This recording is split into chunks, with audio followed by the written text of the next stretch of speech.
Hello everyone, welcome to this tutorial session. In the last theory of the stereology course, you would have observed that Professor Sengel talked about dissector, right. It is again a point probe, line probe, this is a 3-dimensional probe. Okay. Sometimes it is referred as using dissector for microstructure analysis is also considered as a modern stereology at times. So, what I am going to do today is I am going to just demonstrate some of the case studies how this dissector is being used in the quantification of microstructures. So, if you look at this slide, what I have shown is the application of dissector to determine the distribution of true interlamellar spacing in a lamellar microstructures. So, in general, in any lamellar microstructures, when you look at especially when you look at the microstructure in a 2D plane in an optical microscope, what you have to understand is you are cutting a very random section. So, a plane which you are polishing is a random section of arbitrary orientation of the lamellar. It could be anything, any lamellar eutectics, or it could be lamellar microstructure, or it could be perlitic structure and so on. Okay. So, normally what we do to measure the interlamellar spacing, we take a polished section and take the record the micrograph and then take a scale and put it on the 2D section and then measure the interlamellar spacing. What we are now going to demonstrate is what you actually measure on a 2D section of a interlamellar spacing may not represent the actual true interlamellar spacing. So, we are going to demonstrate today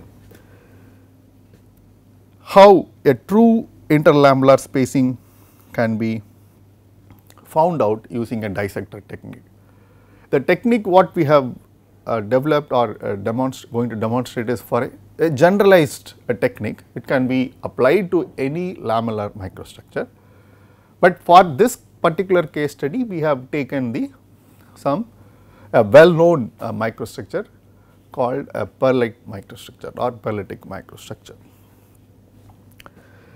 So, as I just said that this technique to determine the true interlamellar spacing in any lamellar microstructure using a 3D probe referred as a dissector, and later we will show how this can be used for some other application, for example, the dihedral angle of the grain boundaries, which also I am going to present it after this. So, the first one which I am going to demonstrate is to estimate the distribution of true interlamellar spacing of a perlite in a microloid steel. So, this is what I was mentioning in the beginning. If you look at this micrograph, this is a typical ferrite perlite microstructure where you see that the cementite platelets are just intersecting the plane of polish as a relief. You can see that normally what we do is we just measure this length and then take the average. So, that interlamellar spacing also is going to vary for the different colonies like this. And the right one is a very high magnified image of these cementite and ferrite region. It is done by atomic force microscopy. So, what is done in this approach is you have the random spacing. What we are actually measuring in a 2D section is random spacing, which is sigma r is the total number of alternate cementite or ferrite plates intersected per length, that is NL. The average, the true interlamellar spacing is sigma t is sigma r by 2. So, to estimate this kind of a parameter, we can use this dissector approach. And if you look at this microstructure, this is again in a atomic force microscopy image of a paralytic colony, where you can clearly see that the cementite platelets are just, it is a stack of plates in between the ferrite region. So, what we are interested is actually the spacing between these two, or the set of cementite plates. You can clearly see that this spacing is not uniform even across the colony. Here you have a very different spacing, and here it is very different spacing.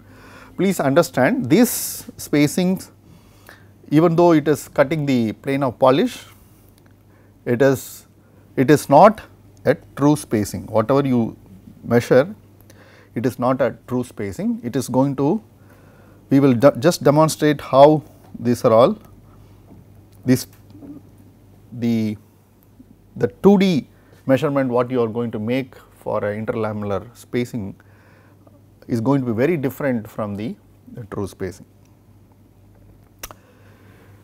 So, to do that, there is a geometrical model which has been developed. If you try to understand this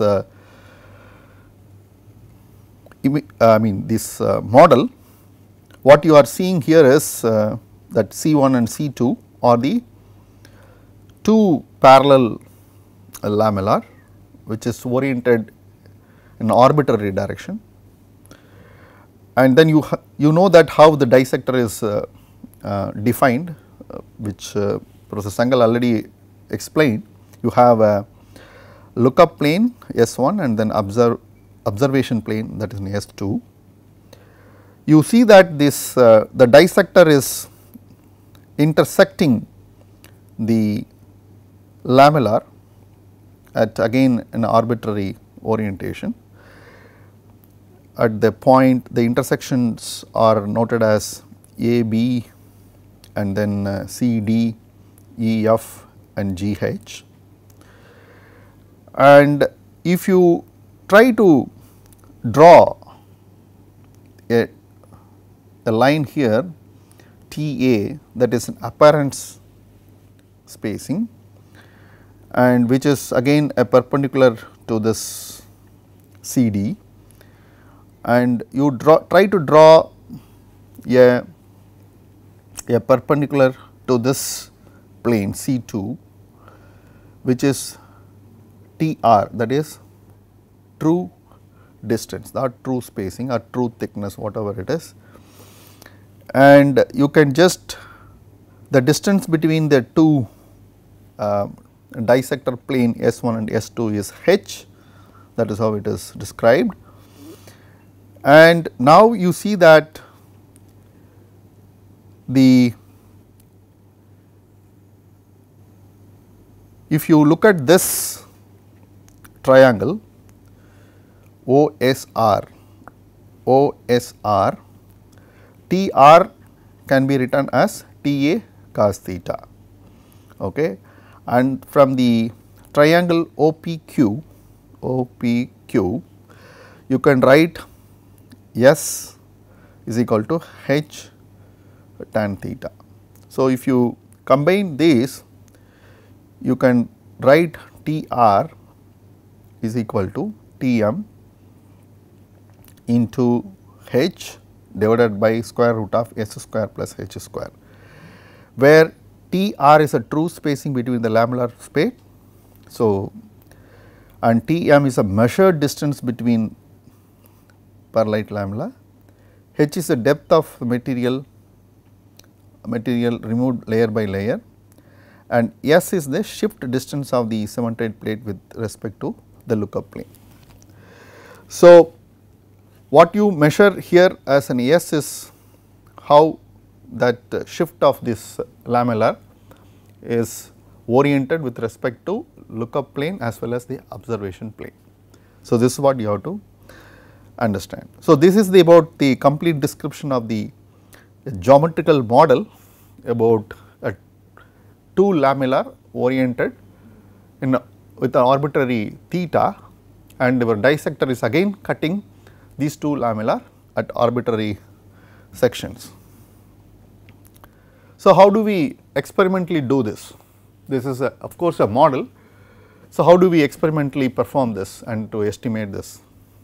So, here you see the actual micrograph of this ferrite pearlite microstructure of a microlloy steel, where you have what you are seeing, this is an S1, that is a lookup plane,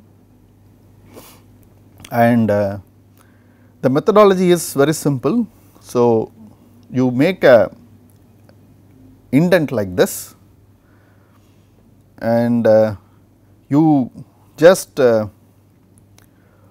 first polish the surface and then etch them and then make an indent. If you make an indent and polish, and then your indentation will have the etching effect. So, you will not see this sharp boundary like this. So, you have to first etch the microstructure and then place this indent, then and remove it, remove the material layer by layer, and then after removing few microns of the layer, again you make a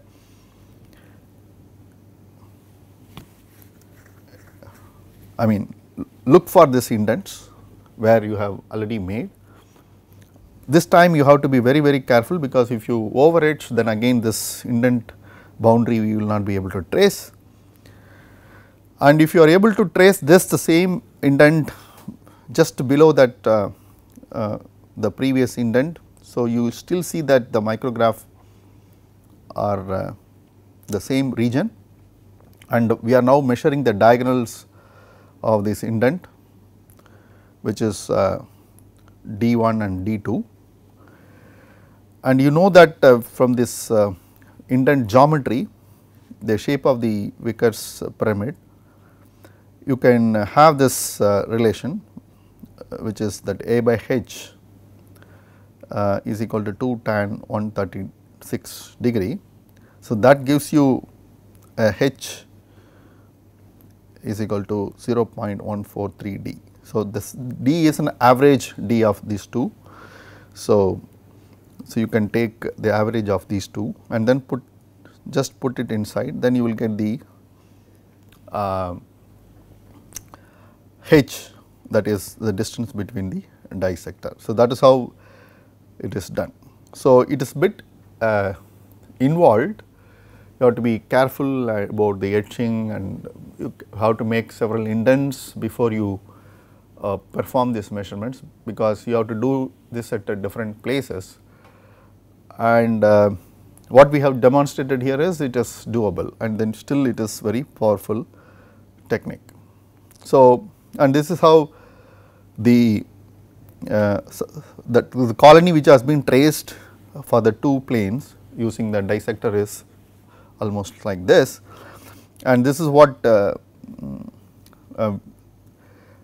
we have traced the cementide plate in the lookup plane as well as the observation plane, and since it is all oriented in a arbitrary orientation, as per the model you can see that there is a shift in the cementide plate from the observation plane versus the lookup plane. So, you have that S which can be measured easily.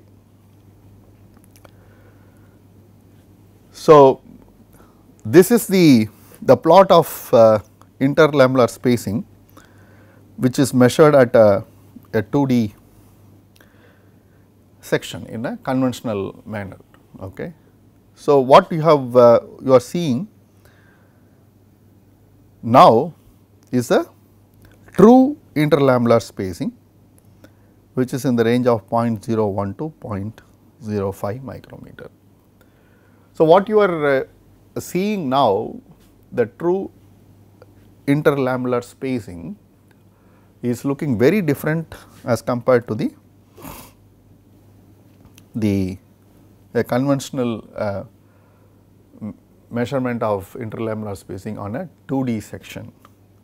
Okay. So, you can see that the dissector is so powerful and is able to give very good data. And similarly, we have done this exercise on a near alpha titanium alloy. We looked at this again this lamellar structure, alpha beta lamellar colony. We have traced, this is the first plane, this is the second plane we looked at,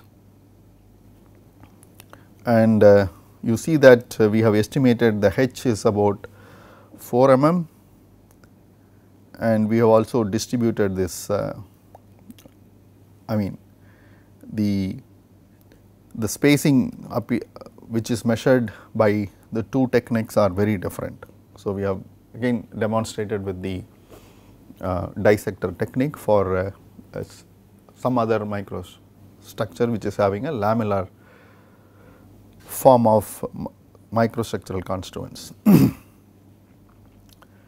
So, the another important aspect of the application of the dissector is the estimation of a true dihedral angles and the relative grain boundary energies in the polycrystals using again a dissector. Okay.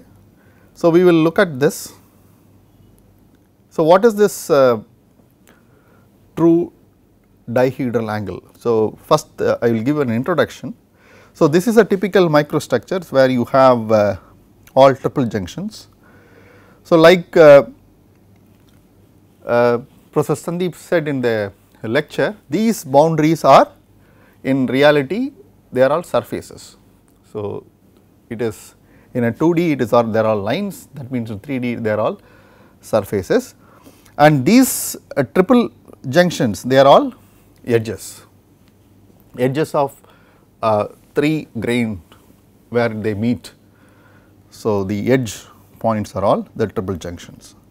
So, if you imagine that and you can just construct this a triple edge like along the Z, and you can see that all this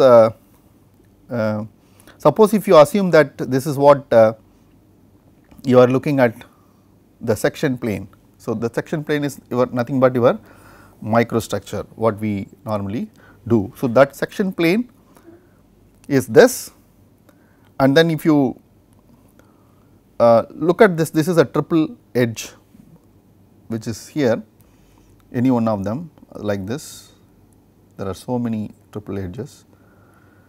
So, like this. So, you have the plane, you can see that the grain boundary plane they are all shown like this,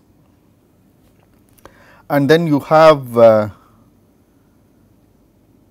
alpha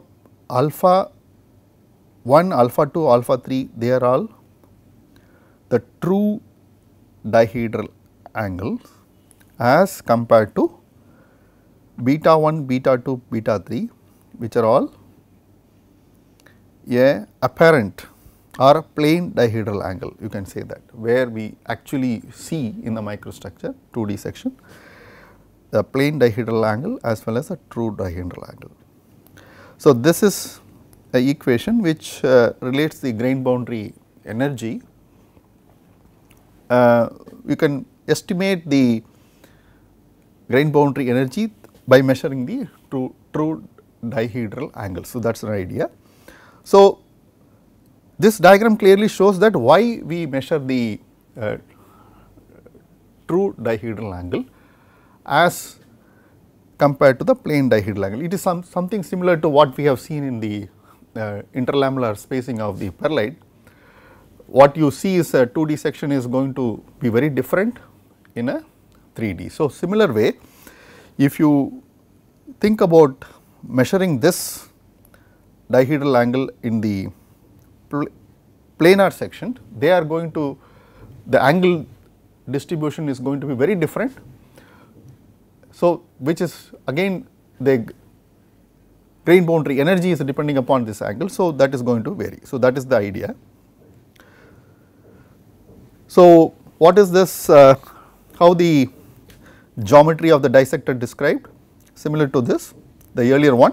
So, you have two sections S1 and S2, and you see that the triple edge of the boundaries is represented by the vector E, and the grain boundary planes are represented by 1, 2 and 3, and N1 and N2 and N3 are the plane normals, unit normals, and you have alpha 1, alpha 2 and alpha 3 are the dihedral angle, and which is again represented by the unit vectors R1, R2 and R3, or alpha 1, alpha 2, alpha 3 are all the angle between this R1 and R2 and R3 and so on. So, if you consider this geometry and the distance between the S1 and S2 is h, which is again a convention. So, then the angle can be found out simply by this relations, and how this is going to be measured again. So, for all the mathematical derivation and details, you can refer through this publication as well as the thesis of this author. And how this is implemented, this is again by the indents. So, you have the Vickers hardness indent. So, you make a section 1 and section 2 and so on. So, what you are seeing here is like their actual microstructures of 316 austenitic stainless steel from the dissector section S1 and S2.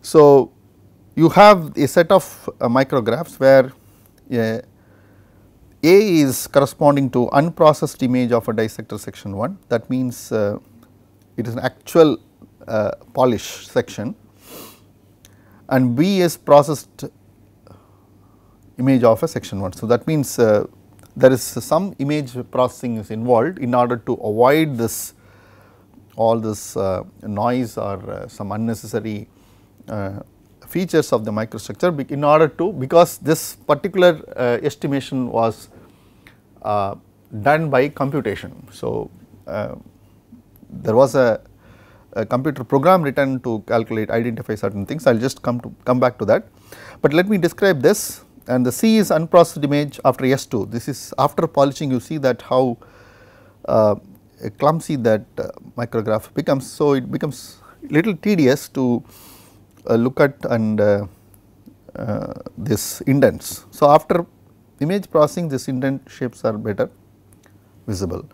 So, after it is done that, this two sections of a processed image, they are superimposed to one another, that is a composite image produced by merging the image from section 1 and section 2. So, you have this, and you can see that the enlarged view of this two micrographs, how they look like. And then this is kind of exercise is done on a material which is subjected to annealing treatment at 4 different temperatures for 1 hour, and then this was a grain size and this is the dissector thickness. So, this is again grain boundary energy relations, and this is called an Young's equation. So, those whatever the true dihedral angle measured from this techniques, we have used that angles to estimate the relative grain boundary energies using this equations. And you see that the typical histogram of true dihedral angle distribution, and this is the standard deviation for a different material subjected to different annealing temperature, and also you can see that relative grain boundary energy distribution, and this is for the standard deviation of this both. So, now we will see how this compares with the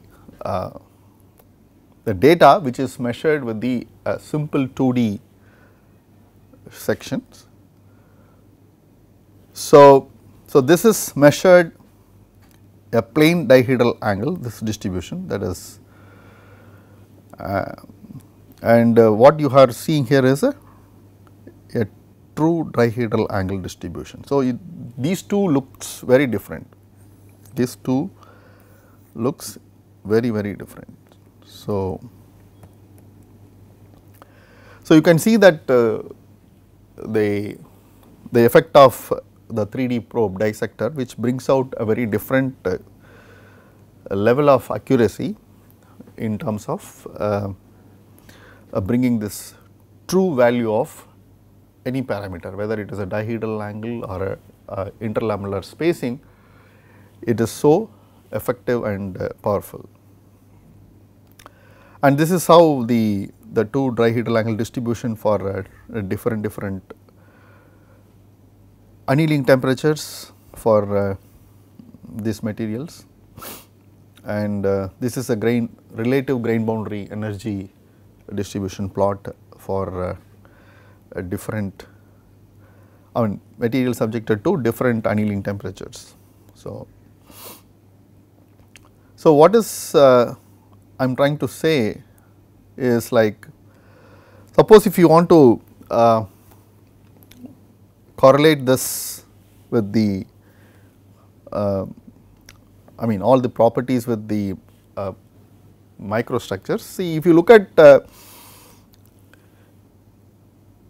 you can see that grain boundary characters, and then you have EBSD, which also gives misorientation angles, and dissector gives the dihedral angles, and from the EBSD again you can describe the grain boundary type and the character, and again but from the dissector output you can talk about grain boundary energy, again these two will merge. So, that is the idea. So, you have a powerful technique today called EBSD, then everything is possible. Even this you can come with the same conclusion. So, just give you an idea what is that type of boundaries. You have a twin boundary and as well as the which is a sigma 3 boundary. You can have a boundary with high energy random grain boundaries or low energy or low angle, or it could be a special CSL boundaries. So, from the typical EBSD data you have this grain boundary type distribution for the sample, how this is how you get the misorientation angle typically. Most of you have done this. This is how the map will look like, and again the grain boundary distribution misorientation angle for the similar typical materials will also appear like this. and this is how the EBSD produces a data for the misorientation angle for a different, I mean material subjected to different heat treatment conditions and so on. So, similar data what we have generated using a dissector, again you can get it by the EBSD. So, the important point to note here is most of the boundaries showing the low relative energies by the dissector technique can be correlated to the boundary type as either low angle boundary or as special boundary, that is a coincidence site lattice boundary identified by EBSD analysis. So, these two techniques can be combined or correlated to arrive at a much more useful data for the microstructural analysis. So, this is exactly I just want to say it for this demonstration. So, with this demonstration I close this tutorial, and then I hope you had much more I would say good experience in understanding the powerful technique of the dissector. Thank you.